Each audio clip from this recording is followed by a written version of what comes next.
من يهده الله فلا مضل له ومن يضلله فلا هادي له أشهد أن لا إله إلا الله وأشهد أن محمدًا عبده ورسوله أما بعد فأعوذ بالله السميع العليم من الشيطان الرجيم من همزه ونفخه ونفثه كل نفس ذائقة الموت وقال النبي صلى الله عليه وسلم إذا صليتم على الجنازة فأخلصوا لها الدعاء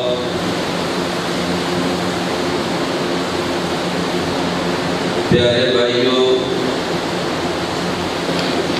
موت ایک اٹل حقیقت ہے جس سے کسی شخص کو بھی انکار نہیں ہے، وہ مسلم ہے یا کافر، وہ بڑا ہے یا چھوٹا، حاکم ہے یا محکوم، ہر شخص نے موت کا ذائقہ چکھنا ہے۔ ایک عربی شاعر نے کہا تھا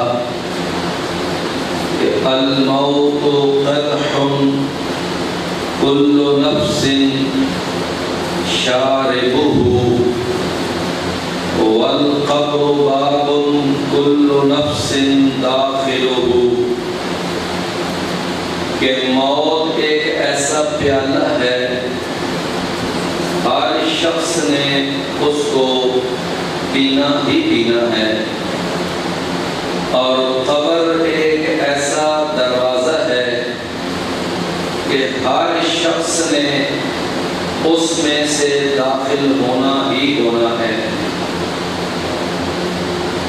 ہم اپنی روزمرہ زندگی میں کتنے ہی جنازے اپنے سامنے دیکھتے ہیں اٹھتے ہوئے، اعلانات ہوتے ہوئے، اور پھر ہم نے نہ جانے کتنی میتوں کو اب تک زمین کے اندر دفن کر دیا ہے۔ تو یہ سارا کچھ موت کی یاد دہانی کے لیے بھی ہے۔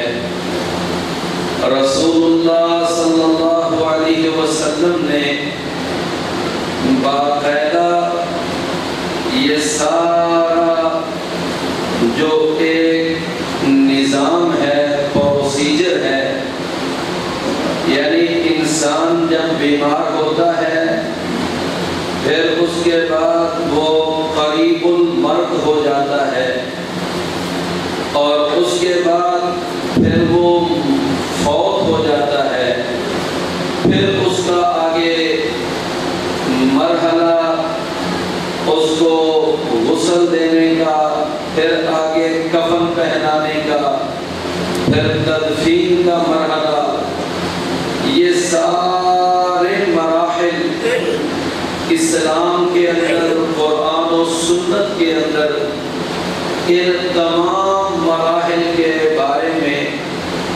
گفتگو اور ہدایات وہ باقاعدہ موجود ہیں۔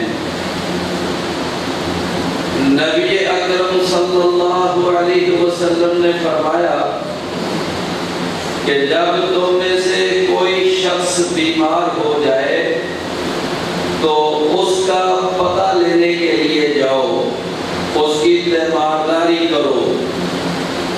جب کوئی شخص کسی بیمار کی تیمارداری کے لیے گھر سے تو فرمایا 70,000 فرشتے اس آدمی کے لیے رحمت کی دعا کرتے ہیں، اور وہ شخص وہ اس وقت تک وہ جنت کے باغیچوں کے اندر چل رہا ہوتا ہے جب تک وہ اپنے بھائی کا پتہ لے کر واپس نہیں آ جاتا۔ تیمارداری، اعادت، بیمار پرسی، اس کی کتنی فضیلت بیان کی ہے رسول اللہ صلی اللہ علیہ وسلم نے۔ آج ہمارے پاس بہت سارا وقت فضول کاموں کے لیے تو ہوتا ہے، لیکن اپنے مسلمان بھائی کا پتہ لینے کے لیے آج ہمارے پاس وقت ہی نہیں ہوتا۔ ہم کہتے ہیں کہ ہمارے پاس تو سر کھجرنے کو ٹائم نہیں ہے۔ اللہ کے نبی صلی اللہ علیہ وسلم نے فرمایا کہ جب تم بیمار کا پتہ لینے کے لیے جاؤ تو جا کر اس بیمار سے کہو کہ لا بأس طہور، کہ پریشان نہ ہو، یہ آپ کو جو بیماری اس وقت لگی ہوئی ہے، جس بیماری میں آپ مبتلا ہیں، یہ بیماری گناہوں کو صاف کرنے والی ہے۔ پھر فرمایا اس بیمار کو جا کر مخاطب کرو اور 7 مرتبہ اس پر یہ کلمات پڑھو کہ اسأل اللہ العظیم رب العرش العظیم ان یشفیک، میں اللہ سے سوال کرتا ہوں جو عظمت والا رب ہے اور عرش عظیم کا رب ہے، وہ آپ کو شفا عطا فرمائے۔ اللہ کے رسول نے فرمایا جب 7 دفعہ یہ کلمات پڑھ کر اس مریض پر دم کرو گے، اگر اس کے نصیب کے اندر شفا لکھی ہوگی اور اس نے اس بیماری کے نتیجے میں فوت نہیں ہونا ہوگا تو اللہ لازماً اس کو شفا عطا فرما دے گا۔ یہ بڑے عظیم کلمات ہیں۔ رسول اللہ صلی اللہ علیہ وسلم نے اس کے بعد پھر یہ بھی فرمایا کہ کوئی شخص وہ انتہائی بیماری کی وجہ سے پریشان ہو کر وہ یہ نہ کہہ بیٹھے کہ میں تو مر ہی جاؤں تو بہتر ہے، یعنی یہ کلمات اپنے منہ سے ادا کرنا جس میں موت کی تمنا اور موت کی خواہش ہو، اس سے بھی رسول اللہ صلی اللہ علیہ وسلم نے منع کیا ہے۔ فرمایا لا یتمنین احدکم بالموت، تم میں سے کوئی شخص جو ہے وہ موت کی تمنا نہ کیا کرے۔ فرمایا کہ وہ اگر اللہ تعالیٰ اس کو اور یہ ساتھ کہے کہ اگر یا اللہ میرے لیے زندہ رہنا بہتر ہے تو اللہ مجھے زندگی عطا فرما دے، اور اگر میرے لیے موت بہتر ہے تو یا اللہ مجھے موت عطا فرما دے، یعنی یہ دعا تو کر سکتا ہے کہ ان کانت الحیات خیرا لی فاحینی وان کانت الوفات خیرا لی فتوفنی، یہ دعا کرنا یہ تو ٹھیک ہے، لیکن یہ کہنا کہ مجھے موت آ جائے میں مر ہی جاؤں، میں مرتا کیوں نہیں ہوں، تو اس طرح کے کلمات جو ہیں یہ نبی صلی اللہ علیہ وسلم نے ان سے منع کیا ہے۔ میرے بھائیوں، ایک موت ایسی موت ہے کہ جس کی تمنا کرنا وہ رسول اللہ صلی اللہ علیہ وسلم سے ثابت ہے، اور اللہ کے نبی اس موت کی تمنا اور آرزو کیا کرتے تھے۔ وہ کون سی موت ہے؟ وہ شہادت والی موت ہے۔ میرے اور آپ کے مرشد، ہادی و رہنما، پیشوا اور مقتدا، ہم ساروں کے دلوں کی دھڑکن، ہماری عقیدتوں، محبتوں، وفاؤں کے محور، سید الاولین والآخرین، امام الانبیاء والمرسلین، امام اعظم، قائد اعظم، مرشد اعظم، مجاہد اعظم، سید و ولد آدم، جناب محمد رسول اللہ صلی اللہ علیہ وسلم نے اپنے پیارے پیارے لبوں سے، میٹھی زبان سے یہ خواہش، یہ تمنا، اس کا اظہار کیا۔ صحیح مسلم میں یہ حدیث موجود ہے، آپ نے فرمایا والذی نفسی بیدہ، مجھے اس ذات کی قسم ہے کہ جس کے ہاتھ میں محمد کی جان ہے، لَوَدِدْتُ أَنْ أُقْتَلَ فِي سَبِيلِ اللَّهِ، میں چاہتا ہوں کہ میں اللہ کی راہ میں شہید کر دیا جاؤں، ثُمَّ أُحْيَا، مجھے پھر زندہ کیا جائے، ثُمَّ أُقْتَلْ، میں پھر اللہ کی راہ میں شہید کیا جاؤں، ثُمَّ أُقْتَلْ، ثُمَّ أُحْيَا، پھر میں زندہ کیا جاؤں، ثُمَّ أُقْتَلْ، پھر اللہ کی راہ میں شہید کر دیا جاؤں۔ یہ شہادت والی موت، یہ ایسی موت ہے کہ جس موت کی خواہش خود رسول اللہ صلی اللہ علیہ وسلم نے بھی کی ہے، حالانکہ نبیوں رسولوں کے سردار ہیں، ساری کائنات سے اعلیٰ افضل ہیں، اور اس کے باوجود خواہش کر رہے ہیں کہ یا اللہ میں تو تیری راہ میں شہادت کی موت چاہتا ہوں۔ رسول اللہ صلی اللہ علیہ وسلم کے پیارے صحابی سیدنا عمر بن خطاب رضی اللہ عنہ، وہ بھی اللہ سے دعا کیا کرتے تھے، اللہم انی اسألک شہادتا فی سبیلک وفی بلد رسولک، یا اللہ میں اس بات کی خواہش رکھتا ہوں کہ میں تیری راہ کے اندر شہید کر دیا جاؤں، اور میری یہ بھی تمنا ہے کہ میں تیرے رسول کے شہر کے اندر شہید کیا جاؤں۔ اللہ تعالیٰ نے اپنے اس ولی کی دونوں دعاؤں کو قبول کر لیا۔ عمر بن خطاب ایک کافر بے ایمان کے ہاتھوں قتل ہوئے، شہادت کی موت ملی، اور مدینہ الرسول کے اندر، مسجد نبوی کے اندر عین فجر کی نماز پڑھاتے ہوئے ان پر یہ حملہ کیا گیا۔ تو یہ دونوں خواہشیں پوری ہو گئی، تو اللہ کے نبی نے عام جو موت ہے اس کی خواہش سے منع کیا ہے، روکا ہے، لیکن شہادت والی موت یہ اتنی عظمت والی موت ہے کہ اس کی خواہش خود رسول اللہ صلی اللہ علیہ وسلم فرمایا کرتے تھے۔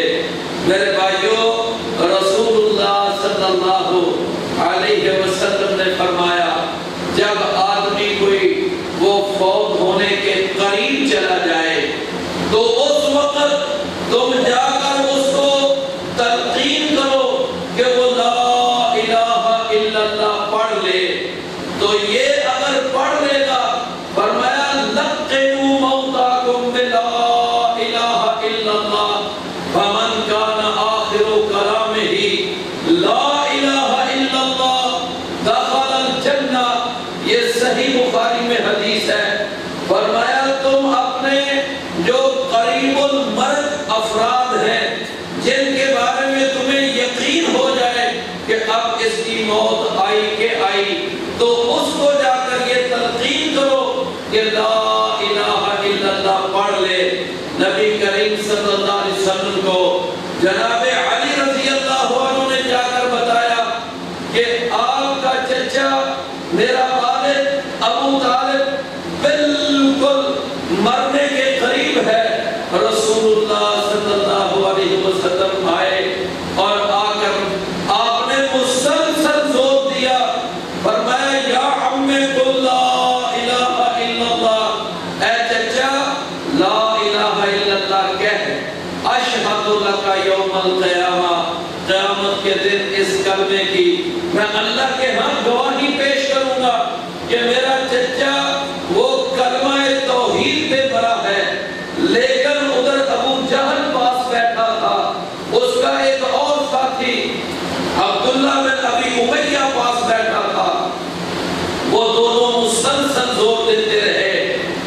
طالب دیکھنا اپنے باپ عبد المطلب کی ملت سے منہ نہ موڑنا اور اپنے بھتیجے کا کلمہ نہ پڑھ کے جانا۔ بہرحال بالآخر وہ ابو طالب نے یہ کہہ دیا انا علی ملت عبد المطلب وابا ان یقول لا الہ الا اللہ۔ اس نے لا الہ الا اللہ پڑھنے سے انکار کر دیا اور اس نے کہا میں عبد المطلب کے دین پہ مر رہا ہوں۔ معلوم یہ ہوا کہ وہ دیکھیے کافر تھا۔ ابو طالب اللہ کے رسول صلی اللہ علیہ وسلم نے جا کر اس کو بھی تلقین کی تھی کہ تو کلمہ پڑھ لے۔ تو جو شخص بھی مسلم ہو یا کافر تو اس کو اس بات کی جا کر تلقین کرنا کہ کلمہ پڑھ لے تو یہ کوئی بری بات نہیں، اچھی بات ہے۔ نبی صلی اللہ علیہ وسلم نے فرمایا کہ تم اپنے مردوں کو تلقین کیا کرو۔ ہمارا حال کہ جس وقت کوئی آدمی فوت ہونے کے قریب ہوتا ہے ہم اس وقت فوراً وہ سورہ یاسین لا کر اس کے سرہانے پڑھنے لگ جاتے ہیں۔ مانا یہ سمجھا جاتا ہے کہ اس کے ساتھ اس کی جان آسانی سے نکل جائے گی۔ علامہ اقبال نے اپنے فارسی کلام میں یہ کہا تھا، اس نے کہا تھا کہ اے مسلمان مجھے تو تیرے اوپر بڑی حیرانگی ہے، با آیاتش دورا با جز کار اینیس کہ تیرا قرآن کی آیتوں کے ساتھ آج آ کر یہ تعلق رہ گیا کہ از یاسین او آسان بامیری کہ اس کے اوپر سورہ یاسین پڑھو تاکہ اس کی جان آسانی سے نکل جائے۔ حالانکہ یہ سورہ یاسین پڑھنا یہ مرنے والے کے قریب اس کا کوئی ثبوت کسی صحیح حدیث میں نہیں ملتا، بس یہ ایک مکھی پہ مکھی ماری جا رہی ہے اور یہ ایک یعنی دیکھا دیکھی عمل کیا جا رہا ہے۔ اللہ کے رسول صلی اللہ علیہ وسلم سے کوئی ایک بھی صحیح حدیث ایسی نہیں کہ آپ نے فرمایا ہو کہ تم مرنے والے کے قریب سرہانے بیٹھ کر یہ پڑھو۔ ہاں اللہ کے نبی نے کیا فرمایا؟ فرمایا کہ مرنے والے کے قریب بیٹھ کر اس کو یہ تلقین کرو کہ وہ لا الہ الا اللہ پڑھے۔ ہم نے کیا کیا کہ ہم نے یہ تو کام نہ کیا جو اللہ کے نبی نے بتایا تھا، اور جو اللہ کے نبی نے نہیں بتایا تھا ہم نے اس پر عمل کرنا شروع کر دیا۔ اور اس کے بعد جس وقت میت کو اٹھایا جاتا ہے اب ساتھ ساتھ وہ کلمہ شہادت کے نعرے لگائے جاتے ہیں۔ میرے بھائیوں یہ کلمہ شہادت کی تلقین یہ تو میرے اور آپ کے پیغمبر نے فرمایا تھا اس وقت کرو میت کو جب وہ مرنے کے قریب ہو سکتا ہے آخری کلام اس کی یہ لا الہ الا اللہ بن جائے اور اس کو جنت کا داخلہ نصیب ہو جائے۔ ہم نے وہ کام نہیں کیا اور اپنے پاس سے بدعت کا آغاز کر دیا۔ یہ کلمہ شہادت کے نعرے اور جو بھی پھر آگے کندھا دینے کے لیے آتا ہے وہ پہلے یہ کہتا ہے پھر اپنا کندھا میت کو دیتا ہے۔ کلمہ شہادت اب سارے ساتھ اشہد ان لا الہ الا اللہ، کوئی ثبوت نہیں ہے اس کا رسول اللہ صلی اللہ علیہ وسلم سے۔ بہرحال نبی کریم صلی اللہ علیہ وسلم نے فرمایا جب آدمی پھر مر جاتا ہے وہ دنیا سے چلا جاتا ہے اس کی روح اس کے جسم سے پرواز کر جاتی ہے۔ اب تم کیا کرو اس میت کی اگر آنکھیں کھلی ہیں ان آنکھوں کو بند کر دو اور اس کے بعد اس میت کا چہرہ وہ قبلے کی طرف موڑ دو۔ رسول اللہ صلی اللہ علیہ وسلم ابو سلمہ رضی اللہ عنہ جب فوت ہوئے تو آپ وہاں پر گئے۔ ابو سلمہ رضی اللہ عنہ جو ام سلمہ کے خامن تھے تو ان کی آنکھیں کھلی ہوئی تھیں، آپ نے ان کی آنکھوں کو بند کیا اور اس کے بعد ان کا چہرہ وہ قبلے کی طرف موڑ دیا اور رسول اللہ صلی اللہ علیہ وسلم نے اس وقت فوری طور پر جو کلمات کہے وہ یہ تھے اللہم اغفر لأبی ابی سلمہ تھا، یا اللہ ابو سلمہ کی مغفرت فرما دے، ورفع درجتہ فی المہدیین، اور اس کا جو درجہ ہے وہ مہدیین کے اندر بلند کر دے، وَاخْلُفْهُ فِي عَقْبِهِ فِي الْغَابِرِينَ، اور ان کے پیچھے جو اس کے لواحقین ہیں ان کو اللہ صبر عطا فرما، وَنَبِّرْ لَهُ فِي وَفْسَحْ لَهُ فِي قَبْرِهِ، اور اللہ اس کی قبر کو وسیع فرما۔ یعنی فوری طور پر وفات کے فوراً بعد رسول اللہ صلی اللہ علیہ وسلم نے ان کے لیے دعائیں کی۔ ہم تو کتنی دیر تک وہ رونا پیٹنا اور آوازوں کا بلند کرنا اور باب اللہ اور نوحہ اور پھر یہ بے صبری کا مظاہرہ یہ کرتے رہتے ہیں، ایک دوسرے کے گلے لگ کر اونچی آواز کے ساتھ یہ رونا پیٹنا شروع ہو جاتا ہے۔ حالانکہ میرے پیارے عزیز بھائیوں، یہ جو میت کے اوپر نوحہ ہے، یہ ماتم ہے، اور یہ اونچی آواز سے رونا یہ نبی صلی اللہ علیہ وسلم نے منع کیا ہے۔ اللہ کے رسول صلی اللہ علیہ وسلم نے فرمایا کہ الصبر عند الصدمۃ الاولی، جب صدمے کا آغاز ہو تو اس وقت صبر کر کے دکھانا، یہ ہے عزم والی بات، یہ ہے عزیمت والی بات، اور یہ ہے کمال درجے کا حوصلہ۔ یہ نہیں کہ رو لیا پیٹ لیا اپنا زور لگا لیا، بعد میں کہا اچھا پھر اب ہم تو صبر ہی کرتے ہیں، یہ صبر کوئی صبر نہیں۔ میرے اور آپ کے پیارے پیغمبر جناب محمد رسول اللہ صلی اللہ علیہ وسلم کا بیٹا 18 ماہ اس کی عمر ہے، ابراہیم اس کا نام ہے، وہ بیٹا اس کو تیز بخار ہوا اور وہ بیٹا نبی صلی اللہ علیہ وسلم نے اٹھایا ہوا ہے، آپ کی گود میں ہے، اس بیٹے نے آخری ہچکی لی اور وہ بیٹا اللہ کو پیارا ہو گیا، نبی صلی اللہ علیہ وسلم کے ہاتھوں میں اس نے جان دی۔ اللہ کے رسول صلی اللہ علیہ وسلم کی اس وقت آنکھوں سے آنسو بہنے لگے اور آپ کا دل بڑا رنجیدہ ہوا، تو اس وقت آپ نے یہ کلمات کہے تھے کہ القلب یحزن، کہ دل بڑا پریشان ہے، والعین تدمع، آنکھوں سے آنسو بہ رہے ہیں، ولا نقول الا ما یرضی ربنا، لیکن زبان سے کوئی ایسا کلمہ نہیں نکالیں گے کہ جو اللہ کو ناپسند ہو۔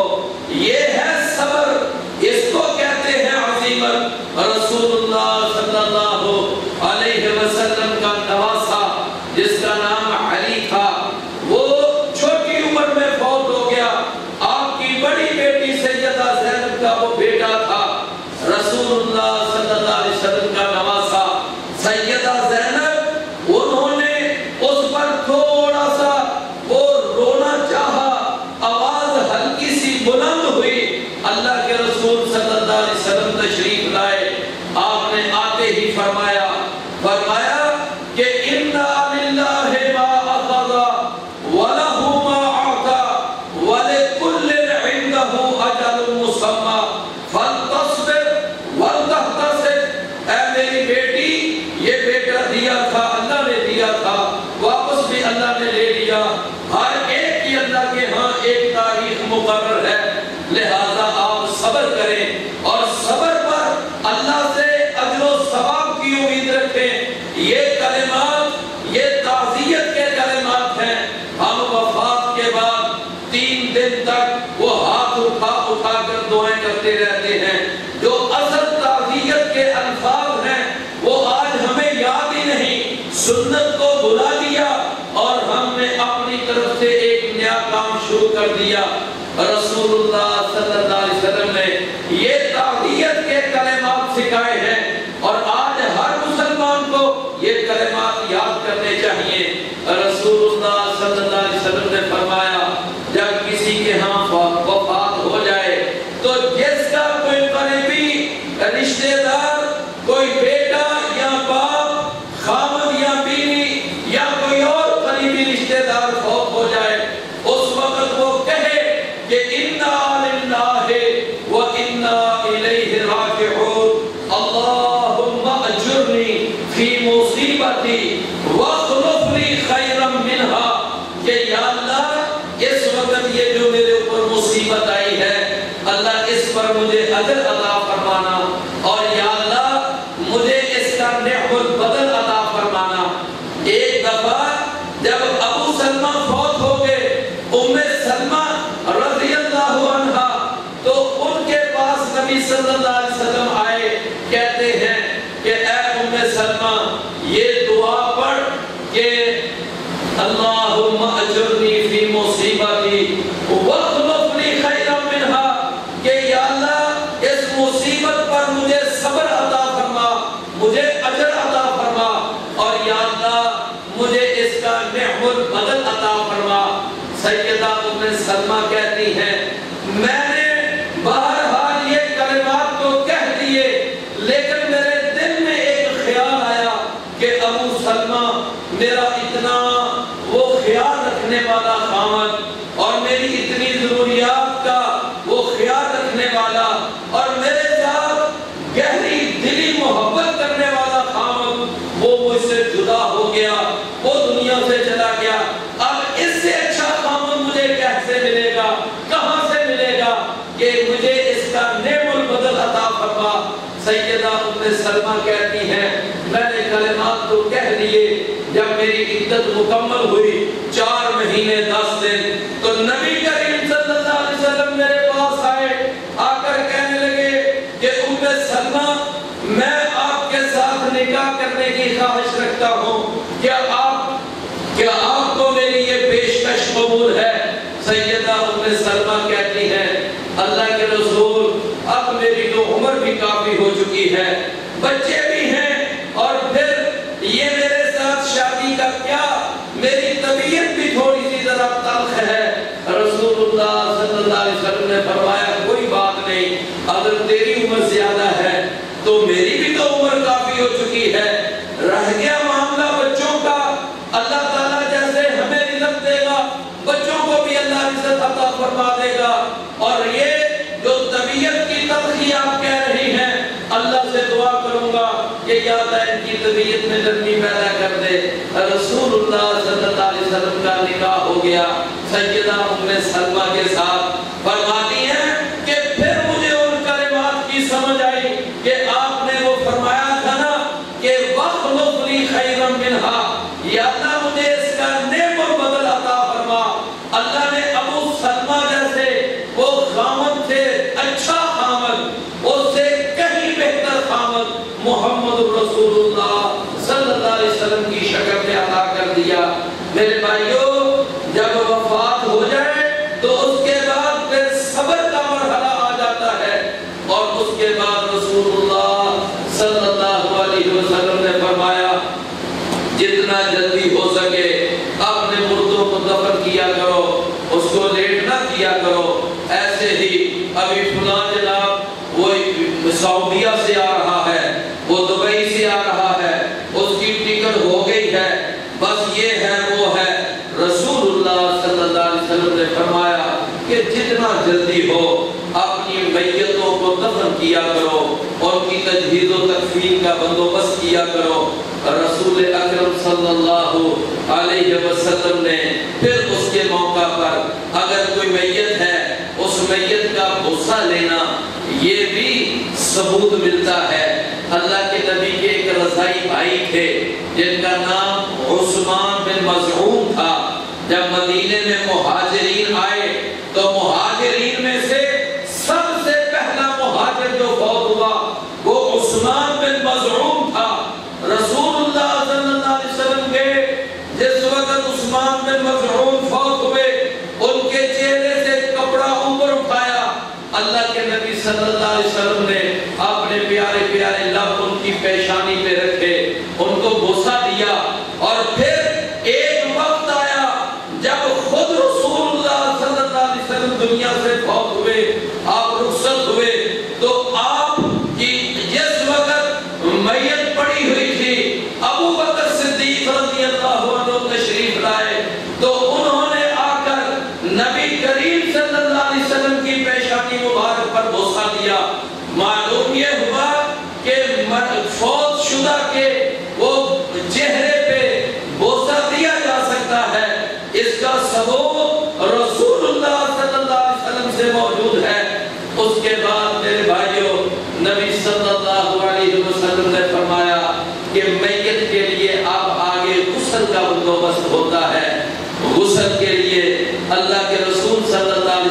فرمایا ہے کہ غسل جب دو نا تو تم میں سے وہ آدمی غسل کے لیے آگے بڑھے جو امانت دار ہیں۔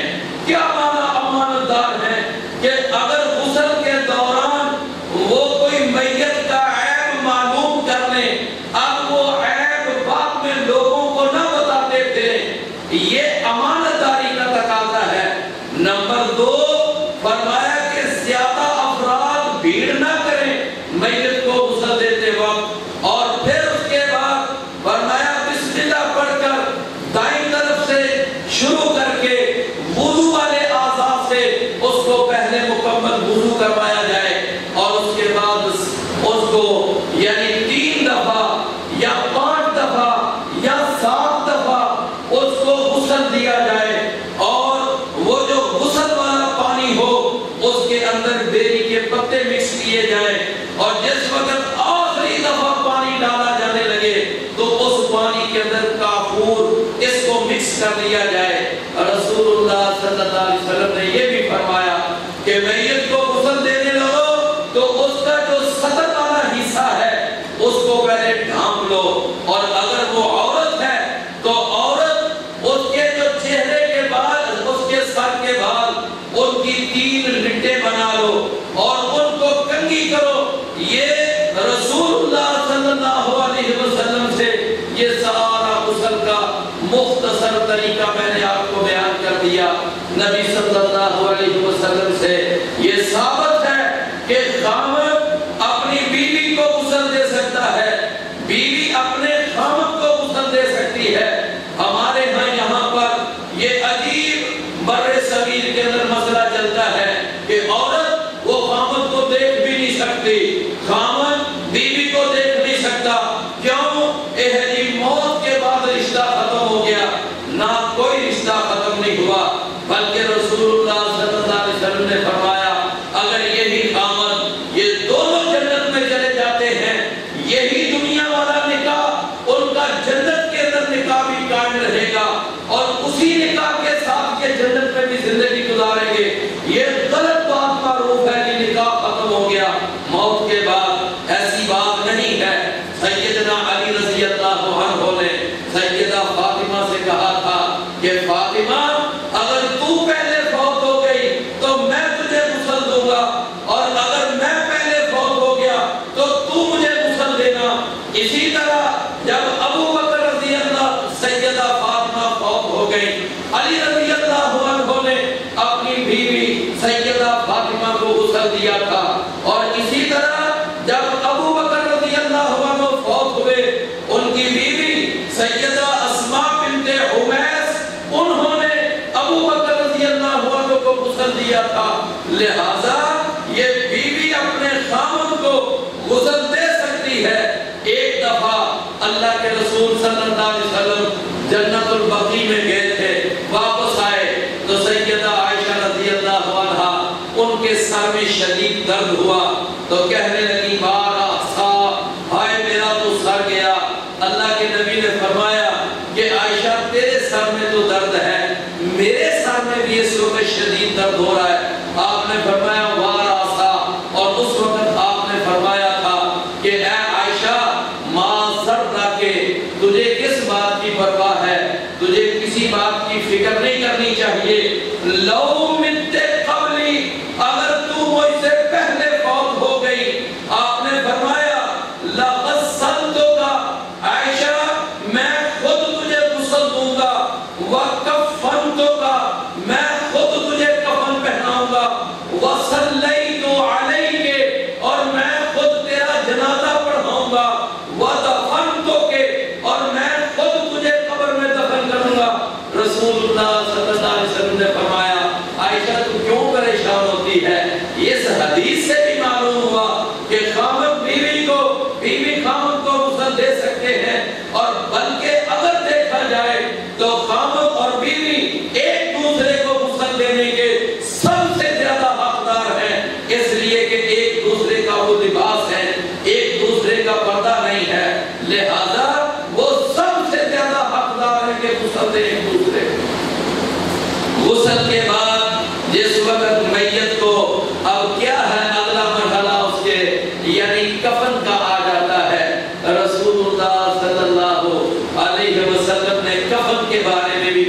کیا. فرمایا کفن اگر کوئی ایسی بد مجبوری ہو، زیادہ کپڑے نہیں ہیں، ایک ہی کپڑے کے اندر بھی کفن دیا جا سکتا ہے.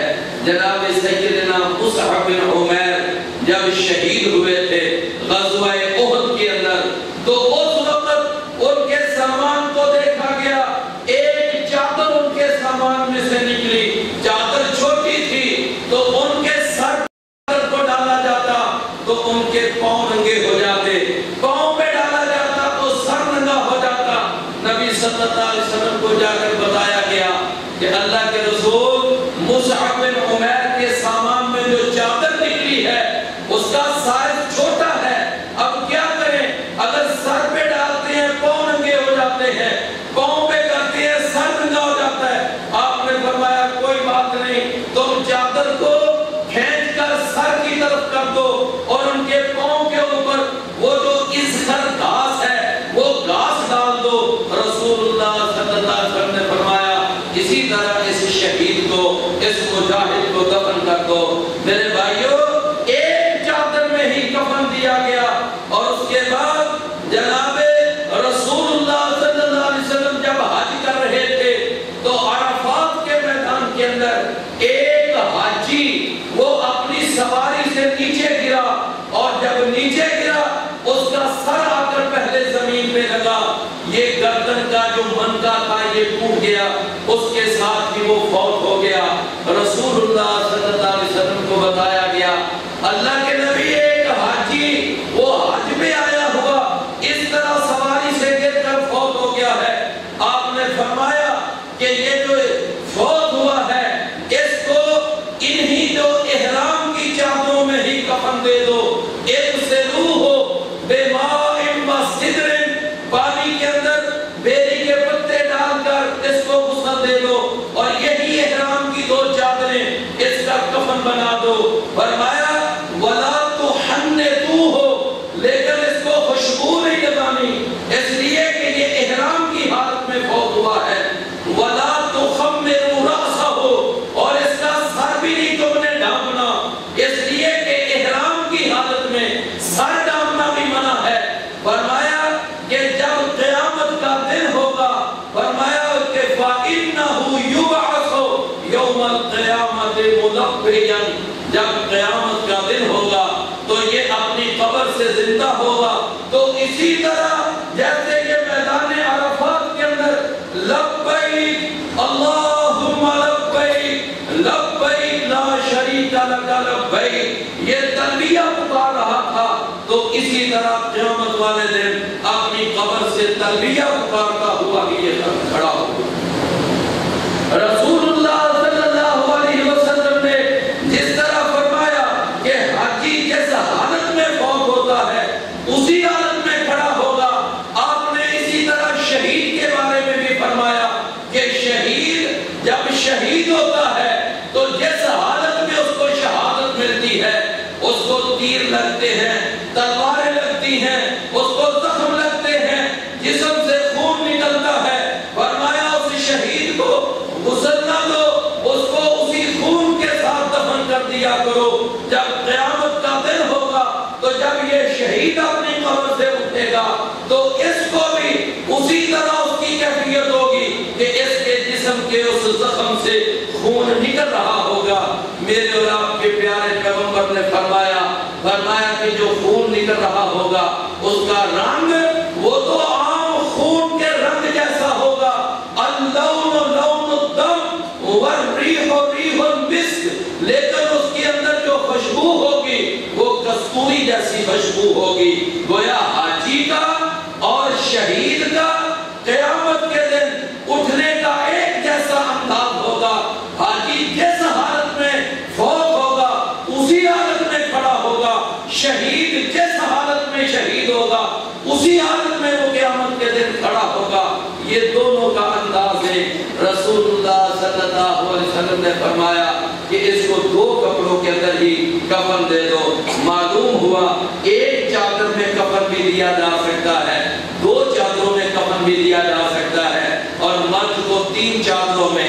اماں جی سیدہ عائشہ رضی اللہ عنہا بیان کرتی ہیں کفن رسول اللہ صلی اللہ علیہ وسلم کہ نبی صلی اللہ علیہ وسلم کو کفن پہنایا گیا، اور وہ کفن جو تھا وہ 3 سفید رنگ کی چادریں تھیں جو سہول علاقے سے آئی تھیں۔ رسول اللہ صلی اللہ علیہ وسلم کو جو کفن پہنایا گیا اس میں کوئی قمیض نہ تھی اور اس کے اندر کوئی عمامہ یعنی پگڑی نہ تھی۔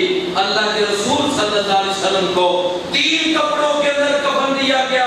نبی صلی اللہ علیہ وسلم کی بیٹی سیدہ ام کلثوم رضی اللہ عنہا، ان کو ایک خاتون صحابیہ وہ یعنی نہلانے کے بعد جب ان کو کفن پہنا رہی تھی، اللہ کے رسول باہر دروازے پہ کھڑے تھے، تو جب کفن پہنانے کی باری آئی، اللہ کے رسول اپنی اس بیٹی سیدہ ام کلثوم کے لیے کفن کا ایک ایک کپڑا اندر پکڑاتے جاتے۔ پہلے انہوں نے ازار پکڑایا جس کو ازار بند، اور اس کے بعد پھر قمیص کا کپڑا اندر پکڑایا، پھر دوپٹہ کا کپڑا اندر پکڑایا، پھر ایک اور چادر پکڑائی، پھر ایک بڑی چادر دی۔ 5 کپڑوں کے اندر سیدہ ام کلثوم رضی اللہ عنہا کو اللہ کے رسول کی بیٹی کو کفن پہنایا گیا۔ تو گویا کہ کفن کے لیے ایک چادر ہو وہ بھی ٹھیک ہے، 2 چادریں ہوں جو احرام کی حالت میں فوت ہو یہ بھی ٹھیک ہے۔ مرد کے لیے 3 چادریں اور 3 کپڑے، عورت کے لیے 5 کپڑے، یہ کفن ہے جو رسول اللہ صلی اللہ علیہ وسلم سے ثابت ہے۔ بعض لوگ جاتے ہیں حج اور عمرے کے لیے، وہاں سے کہتے ہیں جی اس کو زمزم کے پانی کے ساتھ دھو کر لانا، اس لیے کہ میں اس کو اپنے کفن کے طور پر سنبھال لیتا ہوں۔ میرے پیارے بھائیوں، یہ زمزم کے پانی سے کیا ہوگا؟ اگر اپنے پلے کچھ نہیں ہے تو پھر یہ زمزم کا پانی اور اس کے ساتھ دھویا ہوا کفن اس کا کوئی فائدہ نہیں ہے۔ بہرحال یہ کفن جو ہے یہ پہنانے کے بعد اگلا مرحلہ جنازے کا آ جاتا ہے۔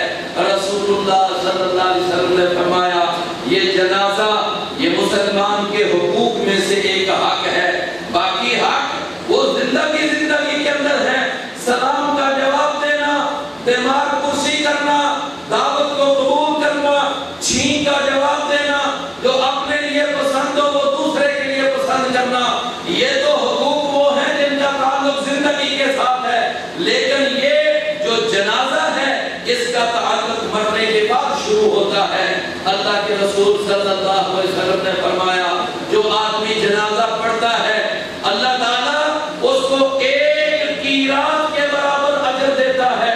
صحابہ نے پوچھا یہ 1 قیراط کیا ہے؟ آپ نے فرمایا احد پہاڑ کے برابر ہے۔ احد پہاڑ یہ 6 مربع میل اس کا رقبہ ہے۔ جو بھائی عمرہ یا حج کرنے گئے ہیں انہوں نے احد پہاڑ دیکھا ہے، کتنی لمبائی چوڑائی ہے احد پہاڑ کی، تو احد پہاڑ کے برابر ثواب ہے جو جنازہ پڑھتا ہے۔ جنازہ وہ سرن بھی جائز ہے، جنازہ جہرن بھی جائز ہے۔ جہرن کی دلیل اللہ کے نبی صلی اللہ علیہ وسلم سے ثابت ہے۔ ایک صحابی عوف بن مالک ہے، وہ کہتا ہے میں آپ کے پیچھے ایک جنازہ پڑھ رہا تھا، اللہ کے نبی نے اس میت کے اوپر اتنی کثرت سے دعائیں کی کہ میرے دل کے اندر پیچھے کھڑے رہ کر یہ خیال آتا رہا کہ کاش یہ جو اللہ کے نبی جنازہ پڑھا رہے ہیں اور اس پر دعائیں کر رہے ہیں یہ میرا جنازہ ہوتا اور اللہ کے نبی میرے جنازے پر یہ دعائیں پڑھتے۔ اس صحابی کو کیسے پتا چلا کہ یہ دعائیں پڑھی جا رہی ہیں اور کتنی پڑھی جا رہی ہیں اور کیا کیا دعائیں پڑھی جا رہی ہیں؟ اللہ کے نبی اگر اونچی آواز سے جنازہ پڑھا رہے تھے تو تب ہی تو اس صحابی کو یہ خیال آیا۔ اس کا معنی کہ جنازہ وہ جہرن بھی پڑھا جا سکتا ہے اور ساری زندگی سرن پر ہی گزارا کرنا یہ بھی نہیں۔ اور اس کے بعد جنازے کے ساتھ جنازہ مسجد میں پڑھنا بھی جائز ہے، جنازہ میدان میں کھلے میدان میں پڑھنا بھی، جنازہ میں پڑھنا بھی جائز ہے۔ دونوں کے ثبوت ملتے ہیں۔ سیدنا سعد بن ابی وقاص جس وقت فوت ہوئے، اماں کی سیدہ عائشہ نے فرمایا کہ سعد بن ابی وقاص کا جنازہ مسجد میں لاؤ اور مسجد میں ان کا جنازہ پڑھیں۔ بعض لوگوں نے کہا کہ باہر کیوں یہاں مسجد میں لایا جائے؟ سیدہ عائشہ فرماتی ہیں ہماری خواہش تھی کہ ہم بھی چلو پیچھے جنازہ پڑھ لیں۔ تو سیدنا سعد بن ابی وقاص کا جنازہ لانے لگے۔ یہ جب لوگوں کا کچھ تعصب دیکھا، سیدہ عائشہ نے فرمایا تھا کہ لوگوں تمہیں بھول گیا اللہ کے رسول کی صحابیہ سیدہ عفرا کے بیٹے کا جنازہ مسجد میں پڑھایا گیا تھا اور خود رسول اللہ صلی اللہ علیہ وسلم نے پڑھایا تھا، تمہیں اس بارے میں کیوں اجنبیت محسوس ہو رہی ہے؟ لہذا جنازہ مسجد میں، جنازے کے لیے پیچھے جو صفیں ہیں عام طور پر لوگ شور ڈالنا شروع کر دیتے ہیں، یہ طاق صفیں بناؤ، جی طاق صفیں بناؤ۔ میرے بھائیوں، صفیں طاق بن جائے تو بھی ٹھیک ہے، صفیں جفت ہوں تو بھی کوئی مذائقہ نہیں ہے، اس میں کوئی حرج نہیں ہے۔ جس وقت اللہ کے رسول نے نجاشی کا غائبانہ جنازہ پڑھایا تھا تو اس وقت جابر بن عبداللہ کہتے ہیں کہ اس وقت 2 صفیں بنائی گئی تھی پیچھے اور انا فی الصف الثانی، میں دوسری صف میں کھڑا تھا۔ معلوم کیا ہوا؟ اگر 2 صفیں ہوں تو بھی کوئی حرج نہیں ہے، اگر طاق ہوں تو بھی کوئی حرج نہیں۔ تو بہرحال یہ صفیں جو ہیں طاق بھی جائز ہیں، جفت بھی جائز ہیں۔ اور اس کے بعد ایک اگلی بات کہ نماز جنازہ غائبانہ بھی رسول اللہ صلی اللہ علیہ وسلم سے ثابت ہے۔ نجاشی وہ اپنے حبشہ کی سرزمین میں فوت ہوا تھا، اللہ کے رسول کو اللہ نے وحی کے ذریعے اطلاع دے دی، آپ نے صحابہ کو اکٹھا کیا، نجاشی کا جنازہ اللہ کے رسول نے خود پڑھایا۔ وہ جنازہ غائبانہ جنازہ تھا، اس لیے غائبانہ جنازے پر اعتراض نہیں کرنا چاہیے۔ اور اس کے بعد بعض لوگ کہتے ہیں کہ دیکھو جی شہید کا جنازہ، بھائیو شہید کا جنازہ بھی جائز ہے۔ نسائی کے اندر حدیث موجود ہے، ایک صحابی ایک جنگ سے پہلے آپ کے پاس آیا، آ کر کہنے لگا اللہ کے رسول میرے لیے دعا کرو، یہ گردن کے اوپر اپنی انگلی رکھتا ہے، کہتے ہیں مجھے یہاں تیر لگے اور وہ تیر ادھر سے لگے اور دوسری سائڈ پر نکل جائے اور اللہ مجھے شہادت دے دے، یہ دعا کرے۔ اللہ کے رسول نے دعا کر دی اور جب جنگ ختم ہوئی اس شہید کو جب دیکھا گیا واقعتاً اس نے جہاں انگلی رکھ کر اللہ کے نبی سے دعا کروائی تھی اس کو وہیں تیر لگا اور دوسری طرف سے وہ آر پار ہو گیا، وہ شہید ہو گیا۔ جب وہ شہید ہوا اللہ کے رسول نے اس کا جنازہ پڑھایا اور اس کے جنازے پہ دعا کی آپ نے، یا اللہ اس نے صدقے دل سے شہادت مانگی تھی، اللہ اس کی شہادت کو قبول فرما لے۔ میرے بھائیو، شہید کا نماز جنازہ غائبانہ بھی جائز ہے۔ احد کے شہیدوں کا اللہ کے نبی نے 8 سال کے بعد بھی جنازہ پڑھا تھا۔ معلوم یہ ہوا نماز جنازہ غائبانہ شہید اور غیر شہید دونوں کا جائز ہے۔ اور اس کے بعد اگر کوئی آدمی کسی وجہ سے کسی کا جنازہ نہ پڑھ سکے اور اس کو بعد میں پتا چلے کہ فلاں میرا بڑا قریبی عزیز یا میرا بڑا قریبی دوست فوت ہو گیا ہے، وہ اس کی قبر پہ جا کر بھی اس کا جنازہ پڑھ سکتا ہے۔ رسول اللہ صلی اللہ علیہ وسلم کے دور میں ایک خاتون تھی جس کا کالا رنگ تھا، تو وہ خاتون مسجد کی صفائی کیا کرتی تھی، صفائی ستھرائی کا خیال رکھتی تھی۔ اللہ کے نبی نے اس کو کچھ دن نہ دیکھا، پوچھا کہ وہ خاتون کدھر ہے، کچھ دنوں سے نظر نہیں آ رہی۔ لوگ کہتے ہیں کہ اللہ کے رسول عالم الغیب تھے۔ میرے بھائیو، اگر عالم الغیب تھے تو اللہ کے نبی نے یہ کیوں پوچھا تھا کہ وہ خاتون کدھر ہے، نظر نہیں آ رہی؟ صحابہ نے بتایا اللہ کے رسول وہ تو 4 دن ہو گئے فوت ہو گئی تھی، رات کا وقت تھا، آپ آرام کر رہے تھے، ہم نے بے آرام کرنا مناسب نہ سمجھا، ہم نے خود ہی اس کا جنازہ پڑھ کے ہم نے اس کو قبرستان میں دفن کر دیا۔ رسول اللہ صلی اللہ علیہ وسلم نے ڈانٹا، فرمایا تم نے مجھے اس وقت اطلاع کیوں نہ دی، تم نے کیوں نہ مجھے بتایا، اب چلو مجھے اس کی قبر بتاؤ۔ رسول اللہ صلی اللہ علیہ وسلم اس کی قبر پر گئے، آپ نے اپنے صحابہ کو پیچھے کھڑا کیا، 4 تکبیروں کے ساتھ اس کا جنازہ پڑھا۔ میرے بھائیوں، بعض لوگوں کا یہ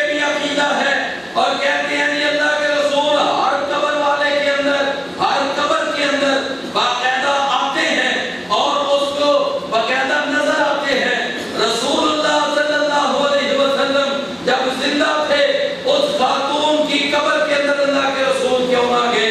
رسول اللہ صلی اللہ علیہ وسلم کو تو پتہ ہی نہیں کہ وہ فوت ہو چکی ہے، اس کو دفن کر دیا گیا ہے اور یہ معاملہ ہے۔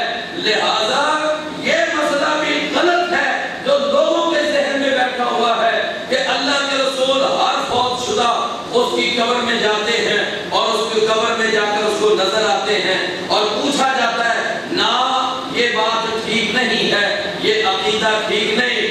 رسول اللہ صلی اللہ علیہ وسلم وہ کسی کی قبر میں بھی نہیں جاتے۔ یہ غلط مسئلہ ہے جو لوگوں کے ذہن میں پایا جاتا ہے۔ بہرحال اس کے بعد رسول اللہ صلی اللہ علیہ وسلم نے جنازے کے لیے دعائیں بتائی ہیں۔ اللہم اغفر لحینا ومیتنا وشاہدنا وغائبنا، اور اسی طرح ایک دوسری بڑی معروف دعا ہے، اللہم اغفر لہ وارحمہ وعافہ واعف عنہ۔ اسی طرح ایک یہ دعا ہے، اللہم انہ فی ذمتک وحبل جمالک فقہ من فتنۃ القبر وعذاب النار۔ میرے بھائیو، نماز جنازہ کے دعاؤں کے کارڈ بنے ہوئے ہیں چھوٹے چھوٹے، اپنی جیب میں رکھیں، یاد کریں، نہ جانے کس کا عزیز کب دنیا سے چلا جائے، کم از کم اس کے لیے دعائیں تو اپنے خود منہ سے کر سکو، تو یہ دعائیں یاد کرنی چاہیے۔ اور آخری باتیں سن لے میرے بھائیو، رسول اللہ صلی اللہ علیہ وسلم نے پھر فرمایا، جب تم قبر بناؤ تو قبر شک بھی جائز ہے کہ سامنے سے نیچے گڑا ہو، اور سامی قبر جس کو لحد کہتے ہیں یہ بھی جائز ہے۔ اللہ کے نبی صلی اللہ علیہ وسلم کے لیے لحد بنائی گئی تھی، اور ثابت رضی اللہ عنہ، زید بن ثابت، انہوں نے آپ کی قبر مبارک بنائی تھی اور وہ سامی کی شکل میں بنائی گئی۔ رسول اللہ صلی اللہ علیہ وسلم نے فرمایا، میت کو اندر دفن کر کے اس کے بعد وہ قبر پہ کھڑے ہو کر اجتماعی دعا کرنا، یہ اللہ کے رسول سے ثابت ہے۔ ہمارے ہاں کیا کیا جاتا ہے، کپڑے کے اوپر کلمہ لکھ کر وہ اس میت کے اوپر رکھا جاتا ہے، یا اس کے اوپر وہ جو سیمنٹ کی سلیں ڈال دی جا رہی ہوتی ہیں اس کے اوپر بسم اللہ لکھو، لا الہ الا اللہ یہ کلمہ لکھو، اور اسی طرح کہتے ہیں جی وہاں پر اہل بیت کے نام لکھو، علی رضی اللہ عنہ کا نام، حسن حسین کا نام، سیدہ فاطمہ کا نام۔ یہ سارا سلسلہ یہ من گھڑت ہے اور بالکل فضول اور بیکار ہے۔ رسول اللہ صلی اللہ علیہ وسلم نے کوئی ایسا عمل نہیں کیا کہ تم قبر کے اندر اگر کرو گے بھی تو اس کا کیا فائدہ ہوگا۔ میرے بھائیوں، اگر کسی کے اپنے پلے کچھ نہیں ہے تو اس جیسی حرکتوں سے اس کو کوئی فائدہ نہیں ہو سکتا۔ عبداللہ بن ابی مر گیا تھا، رئیس المنافقین تھا، اس کا بیٹا اللہ کے نبی کے پاس آیا، کہنے لگا اللہ کے رسول اپنی قمیض دے دیں، میں آپ کی قمیض میں اپنے باپ کو کفن پہنا دوں، شاید اس سے بھی میرے باپ کو فائدہ ہو جائے۔ آپ نے اس کی دلجوئی کے لیے قمیض دے دی۔ اللہ کے رسول صلی اللہ علیہ وسلم نے اللہ کے رسول کے کرتے میں عبداللہ بن ابی کو کفن پہنایا گیا۔ اللہ کے رسول کے آپ نے اس کے منہ کے اندر باقاعدہ جا کر میں اپنا لعاب بھی ڈالا، اور اس کے بعد رسول اللہ صلی اللہ علیہ وسلم نے اس کا جنازہ بھی پڑھایا، اور اس کے بعد خود اللہ کے رسول نے عبداللہ بن ابی کو قبر میں ڈالا۔ ذرا غور فرمانا، اللہ کے رسول نے عبداللہ بن ابی رئیس المنافقین کو بلا کتنے پروٹوکول دیے؟ 4 پروٹوکول۔ آپ نے اپنا کرتا اس کو دیا، نمبر 2 جنازہ پڑھایا، نمبر 3 اس کے منہ میں لعاب ڈالا، نمبر 4 آپ نے خود اس کو قبر میں اتارا۔ یہ 4 پروٹوکول کے بعد اللہ نے قرآن میں آیت اتار دی، فرمایا انکا ولا تنقذ من فی النار، انکا لا تنقذ من فی النار۔ اے نبی، یہ عبداللہ بن ابی، اس کے بارے میں ہمارا فیصلہ ہے کہ یہ جہنم کا ایندھن ہے۔ ان المنافقین فی الدرک الاسفل من النار، منافق جہنم کے نچلے گڑھے میں ہوں گے۔ لہذا آپ اس کے لیے جتنے بھی جتن کر لیں ہم اس کو نہیں بخشیں گے۔ لہذا میرے بھائیوں، کیا بات معلوم ہوئی؟ جنازہ ابی کا پڑھایا نبی نے، پر خلاصی نہ پائی، منافق شقی نے گل عقیدے دی، یہ سمجھ